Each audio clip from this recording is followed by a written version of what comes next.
नमस्कार। पंचायती राज अधिनियम की सारी धाराओं को कवर करने के बाद अब हम पंचायती राज का इतिहास देखेंगे।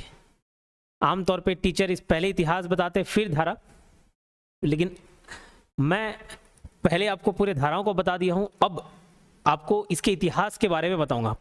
और ये सेक्शन भी इंपॉर्टेंट है, यहाँ से भी पहले सवाल पूछे गए हैं। लेकिन अब पंचायती राज की इतने सारे अधिनियम और धाराओं पढ़ के हम एक अच्छी समझ विकसित कर चुके हैं।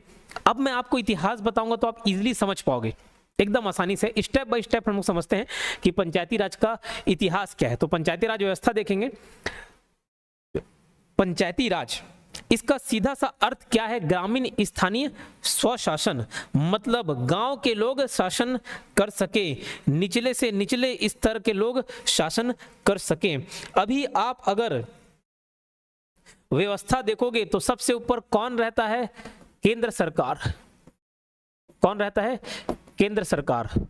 फिर इसके नीचे आपको मिलेगा राज्य सरकार, और इसके बाद आपको स्थानीय शासन देखने को मिलेगा। क्या?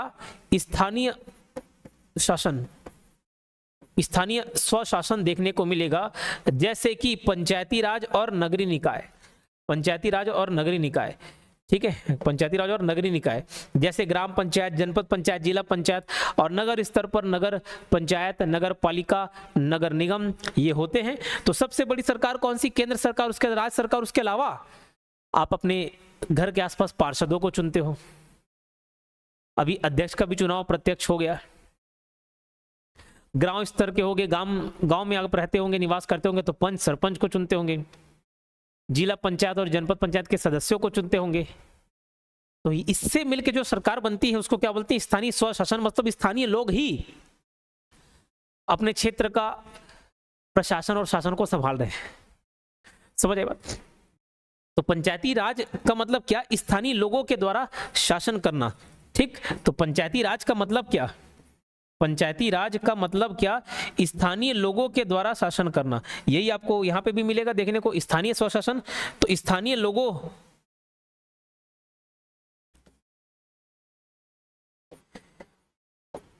स्थानीय लोगों का शासन, इसी को ही क्या बोलते हैं? पंचायती राज व्यवस्था। यही है क्या? पंचायती राज व्यवस्था। ठीक, तो हम पंचायती राज का थोड़ा सा इतिहास देखेंगे। क्या है इतिहास? तो भैया ऐसा नहीं है कि 73वें संविधान संशोधन 1992 के बाद ही हमारे यहाँ पंचायती राज व्यवस्था लागू हुई भारत में। भारत देश में अगर देखा जाए तो भारत देश के अंतर्गत प्राचीन समय से, एंशियंट टाइम से,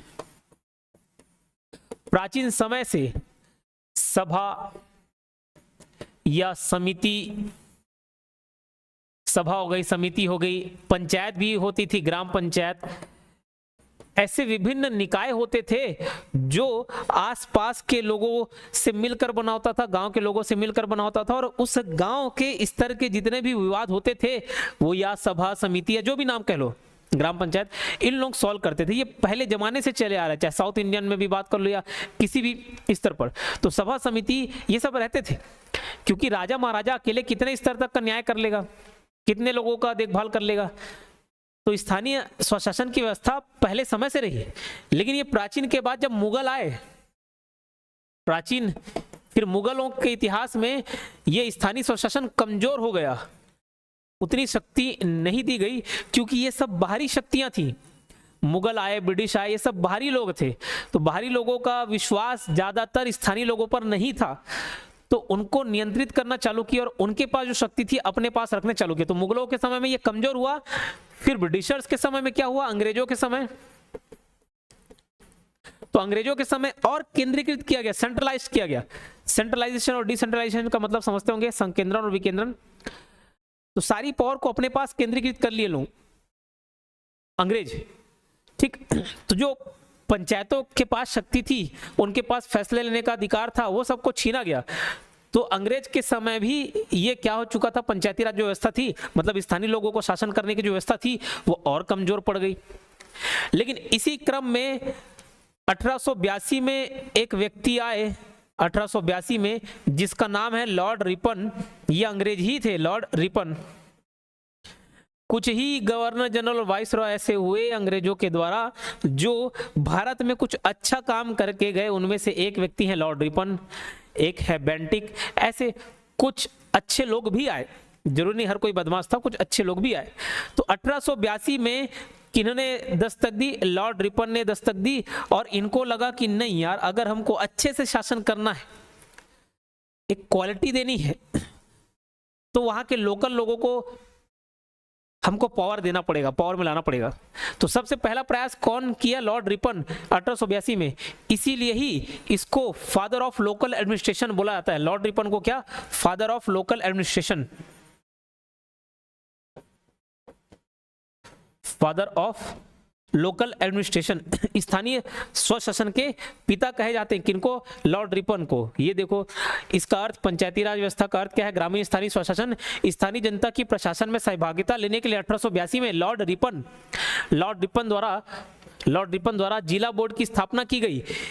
इसलिए लॉर्ड रिपन को पंचायती राज व्यवस्था के जनक माना जाता है। ठीक है, पंचायती राज व्यवस्था के जनक किसको माने जाते हैं? लॉर्ड रिपन को मानते हैं। ठीक है, यही मैं इंग्लिश में लिखा हूं यहाँ पे, फादर ऑफ लोकल एडमिनिस्ट्रेशन।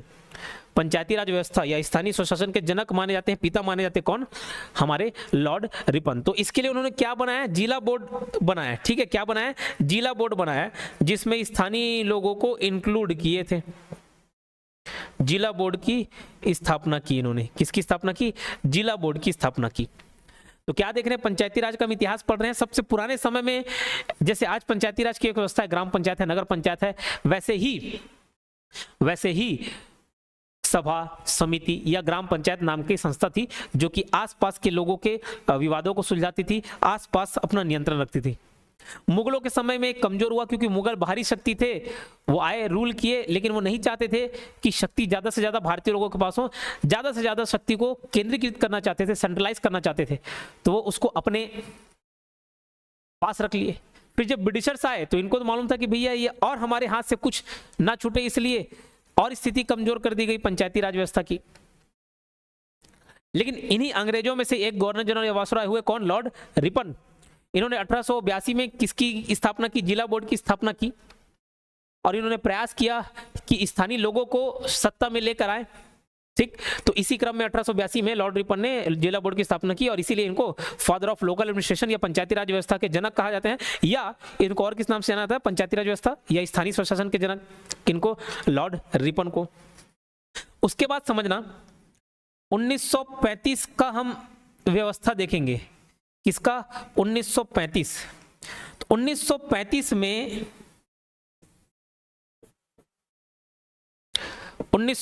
में एक अधिनियम आया। 1935 में एक अधिनियम आया, गवर्नमेंट ऑफ इंडिया एक्ट 1935। तो एक एक्ट आया 1935 का, ये अधिनियम आया। देखो, इस अधिनियम में प्रांतों को स्वायत्तता दी गई, या आप पढ़ते होंगे इतिहास में, संविधान में प्रांतीय स्वायत्तता लागू की गई, प्रोविंशियल ऑटोनॉमी।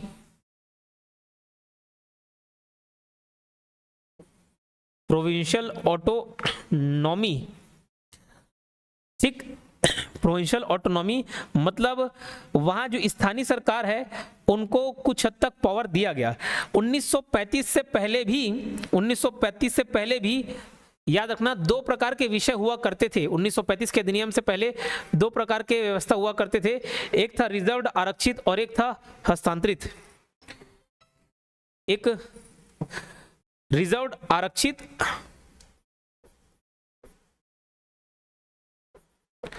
और दूसरा हस्तांतरित।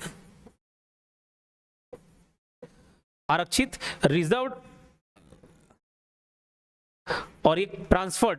ठीक, तो एक आरक्षित थे। आरक्षित में ध्यान रखेंगे गवर्नर जनरल या वायसराय, गवर्नर जनरल या वायसराय के पास पावर था। जितने भी विषय आरक्षित थे उनमें डिसीजन लेने का अधिकार, उस पर निर्णय लेने का, फैसले लेने का अधिकार किसका रहता था? गवर्नर जनरल वायसराय के पास रहता था। वो साइन किए तब जाके कोई नियम कानून बनेगा, ऐसी व्यवस्था थी। हस्तांतरित में देखिए बहुत सारी व्यवस्था मिली, जैसे शिक्षा हो गया, और आपका पंचायती राज जो व्यवस्था है वो भी हस्तांतरित में आता था। पंचायती राज। तो ये 1935 के अधिनियम बनने से पहले की व्यवस्था देख रहे हैं। तो हस्तांतरित विषय में वहां की स्थानीय सरकार को या विधानमंडलों को इस पर नियम कानून बनाने की छूट थी, लेकिन फिर भी उनके हाथ बंधे हुए थे। ठीक, ये हस्तांतरित विषय जो भी थे, जैसे शिक्षा एक विषय था, पंचायती राज वाले पंचायती राज का विषय था, ये हस्तांतरित जरूर थे, लेकिन इसमें थोड़ा बहुत कंट्रोल किसका रहता था? गवर्नर जनरल वाइस रॉय का रहता था। लेकिन 1935 के अधिनियम में क्या प्रोविंशियल ऑटोनॉमी लाकर पंचायती राज व्यवस्था में छूट दी गई और वहां के विधानमंडलों को यह पावर मिला कि वो इस संबंध में नियम कानून बना सके। ठीक, तो 1935 का आपको सिस्टम समझ आ गया होगा। यहां से भी हम लोग एक बार देख लेते हैं। 1935 के अधिनियम के पहले प्रांतों में दो प्रकार के विषय होते थे, आरक्षित और हस्तांतरित। आरक्षित ऐसा विषय जिसमें कानून बनाने का अधिकार वाइसरॉय को होता था और गवर्नर जनरल के बिना हस्ताक्षर के कानून नहीं बनाया जा सकता था। ठीक है, गवर्नर जनरल या वाइसरॉय के हस्ताक्षर के बिना, गवर्नर जनरल के नाम को ही, इसके पद को अलग से बाद में क्या कहा जाने लगा? वाइसरॉय कहा जाने लगा। ठीक है, तो इनके साइन के बिना कानून नहीं बनता था। हस्तांतरित विषय ऐसा विषय जिसमें कानून बनाने का अधिकार राज्य विधानमंडल की विधायिका का होता था। ठीक, हस्तांतरित विषय के अंतर्गत दो विषय मुख्य रूप से शिक्षा और स्थानीय स्वशासन था, लेकिन उपरोक्त के कानून बनाने पर उनको वाइसरॉय को साइन, सिग्नेचर के लिए, SING सिंह हो गया, साइन है, सिग्नेचर के लिए भेजा जाता था और वाइसरॉय के सिग्नेचर के बाद ही कानून बनता था। तो कुछ ना कुछ कंट्रोल किनके पास रह गया? गवर्नर जनरल या वाइसरॉय के पास रह गया। एक ही पद है, गवर्नर जनरल वाइसरॉय, बस नाम चेंज हो गया था 1857 की क्रांति के बाद। ठीक है, तो याद रखेंगे वाइसरॉय के सिग्नेचर के बाद ही कोई कानून बनता था, इतना बात आपको ध्यान रखना है। लेकिन 1935 के अधिनियम में क्या किया गया? प्रोविंशियल ऑटोनॉमी दी गई और ये फॉर्मेलिटी को खत्म किया गया। वाइसरॉय के सिग्नेचर के बाद जो कानून बनता था, हालांकि सिग्नेचर अभी भी करते थे, लेकिन उतना हस्तक्षेप नहीं था। ठीक, उसके बाद समय आता है 1952 का और 53 का। 1952 में सामुदायिक विकास कार्यक्रम आया। क्या? 1952 में सामुदायिक विकास कार्यक्रम। तो देखो लाइन से वहां तक भी पहुंचते हैं। 1935 के बाद देखिए 1947 को देश आजाद हुआ। देश आजाद हुआ 1950 में हमारा भारतीय संविधान बना। ठीक, पढ़ते ना 26 नवंबर 1949 को डैश डैश डैश हम ये करते हैं, फिर 26 जनवरी 1950 को संपूर्ण अधिनियम लागू हो गए थे हमारे संविधान के। ठीक है, तो संविधान के सारे प्रावधानों को लागू कर दिया गया। तो 1950 में जब हमारा संविधान टोटली बना, तो 1950 में संविधान में, उस समय की 1950 की स्थिति में संविधान में पंचायती राज से संबंधित क्या प्रावधान था? तो कुछ नहीं, तो भाग 4, केवल भाग 4, जिसमें क्या है? DPSP है, directive principle of state policy. भाग 4 में क्या है? पार्ट 4 में क्या है? DPSP, directive principle of state policy. तो directive principle of state policy यानी कि हिंदी में बोला है तो राज्य के नीति निर्देशक तत्व में धारा 40 के अंतर्गत ग्राम पंचायतों के गठन की बात कही गई। किसकी? ग्राम पंचायत के गठन की बात की गई। ग्राम पंचायत का गठन धारा 40 में। तो अब मैं क्या इसको बोल दूं कि पंचायती राज व्यवस्था को संवैधानिक दर्जा 1950 में ही मिल गया था? 1949-50 में नहीं, प्रावधान जरूर किए गए थे, लेकिन मैं आपको बता दूं भाग 3 और भाग 4, भाग 3 में हमारे मौलिक अधिकार है, फंडामेंटल राइट्स है, और भाग 4 में DPSP है, directive principle of state policy. तो जब संविधान निर्मात्री सभा बनी, जिसमें सारे बुद्धिजीवी लोग थे और वो मिलकर भारत के संविधान बनाने का प्रयास कर रहे थे, तो कुछ पॉइंट्स ऐसे निकले, कुछ विषय ऐसे निकले जो भारत के नागरिकों को देना अत्यंत आवश्यक था, जैसे जीने का अधिकार, समानता का अधिकार, शोषण के विरुद्ध अधिकार, ठीक, संवैधानिक उपचारों का अधिकार। ये सारे अधिकार कुछ ऐसे अधिकार थे जिनको भारत के नागरिकों को तुरंत के तुरंत दिए जाने की आवश्यकता थी। लेकिन भारत सरकार की स्थिति उतनी भी मजबूत नहीं थी, क्योंकि अभी हाल फिलहाल में भारत देश आजाद हुआ था, 1.5-2 साल ही बीते थे, तो आर्थिक रूप से भारत सरकार उतनी मजबूत नहीं थी। तो कुछ बातों को, जैसे आपको काम का अधिकार, आर्टिकल 41 पढ़ेंगे, काम का, शिक्षा का, ये सब अधिकार, तो कुछ ऐसे अधिकार थे, काम का अधिकार हो गया, उचित मजदूरी का अधिकार हो गया, ये सब भी दिया जाना जरूरी था, लेकिन प्रायोरिटी बेसिस पे जिनको भारत के नागरिक को दिया जाना चाहिए था उसको भाग 3 में रख दिया, मौलिक अधिकारों में। और जो बाद में जब भारत सरकार सक्षम बन जाएगी, जब हमारे देश की सरकारें हैं सक्षम हो जाएंगी, तब उन प्रावधानों को लागू करेंगे। तो ऐसे जिसको टाला जा सकता है उसको भाग 4 में रख दिए। बोले सर इससे क्या अंतर हो गया भाग 3 और भाग 4 में रखने से? अंतर है, भाग 3 में लिखे गए अधिकार या भाग 3 में बताए गए या दिए गए अधिकार का अगर उल्लंघन होता है, वो अधिकार आपको देश के नागरिकों को नहीं मिलता, तो सीधा कोर्ट का दरवाजा खटखटा सकता है। लेकिन भाग 4 में यानी कि डीपीएसपी में, यानी कि राज्य के नीति निर्देशक तत्व में जो बातें शामिल हैं, अगर वो आपको नहीं मिलता तो आप कोर्ट का दरवाजा नहीं खटखटा सकते। ये सरकार के ऊपर छोड़ दिया गया कि जब आप सक्षम हो तब आप देना। काम का अधिकार तो मनरेगा एक्ट है ना, तो मनरेगा एक्ट क्या 1950 से लागू हो गया? नहीं, बाद में आया। क्योंकि अगर उस समय मौलिक अधिकार में डाल देते और आपको काम नहीं मिल रहा है, तो हम जैसे सभी लोग जिनके पास जॉब नहीं, हम किसके पास चले जाते? कोर्ट का दरवाजा खटखटाने लग जाते। ठीक, तो इसको उस समय डीपीएसपी में डाला गया, ग्राम पंचायत के गठन की बात की गई धारा 40 में। समझिए बात। फिर 1952 में क्या हुआ? आम चुनाव हुआ। 1952 में क्या हुआ? आम चुनाव हुआ, पंडित जवाहरलाल नेहरू जीत कर आए। और 1952 में ही, ये हमारे काम का चीज है, एक कार्यक्रम लागू हुआ जिसको बोला था सामुदायिक विकास कार्यक्रम। सामुदायिक विकास कार्यक्रम, इसको याद रखेंगे, सामुदायिक विकास कार्यक्रम। और डेट भी आप ध्यान रखना, 1952 है, ईयर याद रखना 1952। सामुदायिक विकास कार्यक्रम प्रारंभ किया गया, जिसके तहत ये एक प्रकार का प्रयोगात्मक था। ये प्रयोगात्मक यानी कि ट्रायल था, समझ लो। इसमें जवाहरलाल नेहरू जी ने प्रयास किया सामुदायिक विकास कार्यक्रम में कि अगर विकास होगा तो उसमें जो स्थानीय गांव के लोग हैं उनको भी इंक्लूड किया जाए, उनका फैसला सुना जाए, समझा जाए। अब किस प्रकार का सिस्टम था उसको जानने की जरूरत नहीं है, बस याद रखना सामुदायिक विकास कार्यक्रम के अंतर्गत पहली बार ये प्रयास किया गया। ठीक, 1953 में ही इसके जो लूप होल्स थे, इसमें जो कमियां थी, उसको पूरा करने के लिए राष्ट्रीय विस्तार कार्यक्रम लागू किया गया। ये देखो, सामुदायिक विकास कार्यक्रम को यहां से पढ़ लेते। 1952 में सामुदायिक विकास कार्यक्रम प्रारंभ किया गया, जिसके तहत स्थानीय लोगों को योजना बनाने के लिए शामिल किया गया। यह कार्यक्रम देश के कुछ जिलों में शुरू किया गया है ना, कुछ जिलों से शुरू किया गया प्रयोग के तौर पर, एक्सपेरिमेंट के तौर पर। इस समिति में स्थानीय तथा सरकारी लोग होते थे और यह कार्यक्रम 1 साल तक चला। फिर सामुदायिक विकास कार्यक्रम को आगे बढ़ाते हुए ही राष्ट्रीय विस्तार सेवा कार्यक्रम, राष्ट्रीय विस्तार विकास बोल दिया था, राष्ट्रीय विस्तार सेवा कार्यक्रम 1953।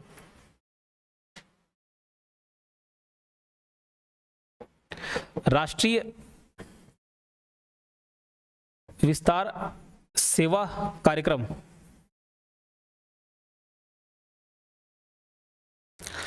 ये जितने बता रहा हूं यहां से क्वेश्चन, एक क्वेश्चन तो पक्का रहेगा ही, 1 मार्क्स आपका फिक्स हो जाएगा। ये तो कोर्स में से डले गई, एक ये लेक्चर मैं यूट्यूब पे भी डाल दूंगा ताकि सभी बच्चे इसका लाभ उठा पाएं और पंचायती राज के इतिहास को बहुत आसान भाषा में समझ पाएं। भाग 4 के धारा 40 से ये क्वेश्चन पूछा जा चुका है। डीपीएसपी के जो प्रधान बता रहा हूं, ग्राम पंचायतों का गठन, ये पूछा जाएगा। 1952 से संबंधित क्वेश्चन पूछे जा चुके हैं। Lord Ripon, father of local administration, यहां से सवाल पूछे जा चुके हैं। ये पहले सारे क्वेश्चन बताए जा चुके हैं या पूछे जा चुके हैं। ठीक है, तो इसको आपको याद रखना। राष्ट्रीय विकास विस्तार सेवा कार्यक्रम, इसको किस लिए लाया गया था? इसमें जो भी लूप होल्स है सामुदायिक विकास कार्यक्रम, उसको चेक करने के लिए, उसको दूर करने के लिए राष्ट्रीय विस्तार सेवा कार्यक्रम चालू किया गया, जिसमें विकास खंड की अवधारणा रखी गई और प्रत्येक विकास खंड में विकास आयुक्त की नियुक्ति की गई तथा प्रत्येक 10 गांव में एक ग्राम सेवक की नियुक्ति की गई। ठीक है, ग्राम सेवक की नियुक्ति की गई। अब समझना, बोले सर ये विकास खंड क्या है? तो देखो, 1953 से पहले एक जिला स्तर पर समिति हुआ करती थी। ठीक है, एक ग्राम स्तर पर समिति हुआ करती थी, बीच में विकास खंड स्तर पर कोई भी व्यवस्था नहीं थी। ठीक, तो राष्ट्रीय विस्तार सेवा कार्यक्रम के तहत विस्तार किया गया, विकास खंड की अवधारणा रखी गई और प्रत्येक विकास खंड में विकास आयुक्त की नियुक्ति की गई और प्रत्येक 10 गांव में मतलब पूरे 10 गांव को मिलाकर एक ग्राम सेवक नियुक्त किया गया। ठीक, इसके अतिरिक्त तदर्थ समिति का भी गठन किया गया, जिसे अस्थायी या सलाहकारी समिति भी कहते थे, जिसका कार्य क्या रहता था? बाकी के काम का निगरानी रखना, बाकी जो भी काम करेंगे उनका निगरानी रखना तथा सलाह देना होता था। इस समिति में स्थानीय तथा अधिकारी लोग रहते थे, स्थानीय लोग भी रहते थे और अधिकारी लोग रहते थे। यह योजना कब से कब तक चली? 1952 से 57 तक चली। 1952 से 57 तक चली। ये बात ध्यान रखें। ठीक, अब दोनों कार्यक्रम, कौन सा? सामुदायिक विकास कार्यक्रम और सामुदायिक विकास कार्यक्रम के साथ साथ जो इसके लूप होल्स थे, राष्ट्रीय विस्तार सेवा कार्यक्रम, ये दोनों कार्यक्रम को चेक करने के लिए 1957 में बलवंत राय मेहता समिति का गठन किया गया। ये बहुत इंपॉर्टेंट है, 1957 बलवंत राय मेहता समिति, बलवंत राय मेहता समिति। ठीक है, अब देखो यहां तक मेरे ख्याल से समझ आ गया होगा। एक बार फिर से रिपीट करा देता हूं। प्राचीन समय में सभा, समिति, ग्राम पंचायत, इन लोग ये ऐसी संस्था थी जो काम करती थी। उसके बाद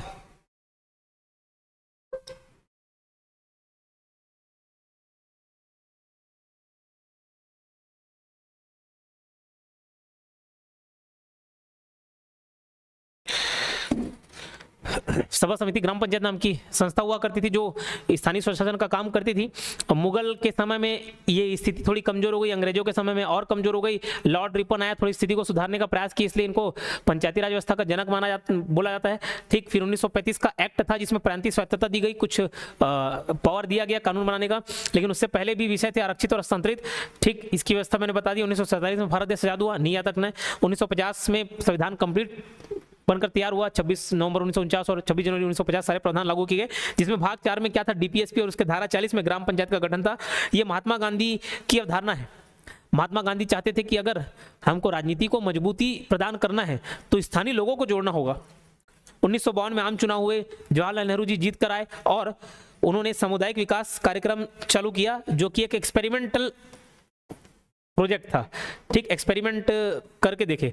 फिर इसमें लूप होल्स को दूर किया गया, किसमें, राष्ट्रीय विस्तार सेवा कार्यक्रम, जिसमें मैंने बताया तदर समिति भी बनी थी और विभिन्न प्रकार के जो बातें मैंने बताई। फिर 1957 में इसको जांच करने के लिए 1957 में बलवंत राय मेहता समिति का गठन किया गया। किसका? बलवंत राय मेहता समिति। बलवंत राय मेहता समिति का गठन किया गया कब? 1957 में। बलवंत राय मेहता समिति, बलवंत राय मेहता समिति की ही सिफारिश थी, इसको तो अलग वीडियो में देखेंगे जितने भी समिति बने। बलवंत राय मेहता समिति की ही सिफारिश थी कि तीन स्तर पर पंचायती राज व्यवस्था लागू की जाए। 3 स्तर पर, तो त्रिस्तरीय पंचायती राज व्यवस्था का सबसे पहले सिफारिश किसने किया? त्रिस्तरीय पंचायती राज व्यवस्था की सबसे पहले सिफारिश किसने किया? बलवंत राय मेहता ने किया। तो आज आप लोग जो ग्राम पंचायत देखते हो, आज आप लोग जो जनपद पंचायत देखते हो, आज आप लोग जो जिला पंचायत देखते हो, ये भी तो त्रिस्तरीय पंचायती व्यवस्था है। तो जिला स्तर पर जिला पंचायत, जनपद स्तर पर या विकास खंड या खंड स्तर पर पंचायत समिति, और ग्राम पंचायत स्तर पर, ग्राम स्तर पर क्या, ग्राम पंचायत का गठन करने की बात कही गई। किसके द्वारा? बलवंत राय मेहता समिति। तो यही लिखा हुआ है। इन दोनों समिति के कार्य की जांच करने के लिए 1957 बलवंत राय मेहता समिति 1957 में बलवंत राय मेहता समिति का गठन किया गया, जिसमें त्रिस्तरीय पंचायती राज व्यवस्था की स्थापना की जाने की सिफारिश की। ग्राम स्तर पर ग्राम पंचायत, खंड स्तर पर यानी कि विकास खंड स्तर पर पंचायत समिति, और जिला स्तर पर जिला परिषद। तो अच्छा, जिला स्तर पर जिला परिषद, जिला पंचायत ना होकर जिला परिषद। इसको एज इट इज नाम याद रखेंगे। ग्राम स्तर पर ग्राम पंचायत, खंड स्तर पर जनपद पंचायत या खंड पंचायत नहीं, पंचायत समिति, और जिला स्तर पर क्या, जिला परिषद। इन दोनों को एज इट इज नाम आप याद रखेंगे।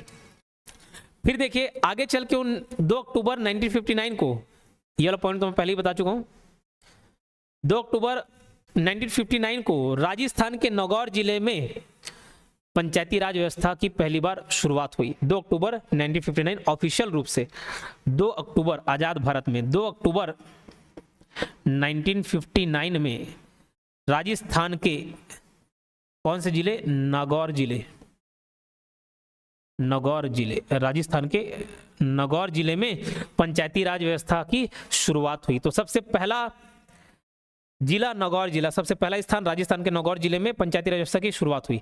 लेकिन देखिए अभी तक इसको संवैधानिक दर्जा नहीं मिला था, भले भाग 4 के धारा 40 में था, लेकिन अभी उसको पावर नहीं मिला था।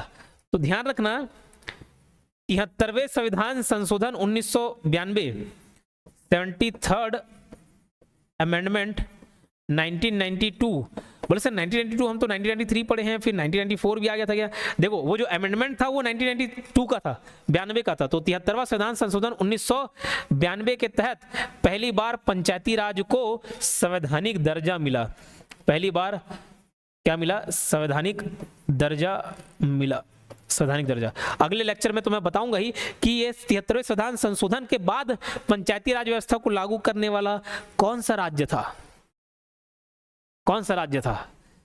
छत्तीसगढ़ कि एमपी कि यूपी कि बिहार, आप 4 ऑप्शन में से जवाब दे सकते हो। जो यूट्यूब पे है कमेंट बॉक्स में बताएंगे, और जो कोर्स में देख रहे होंगे इसको आंसर अपने मन में ढूंढ के रखेंगे, ठीक है, अपने मन में उसको दबा के रखें, क्योंकि आपके पास बताने का ऑप्शन है नहीं, ठीक।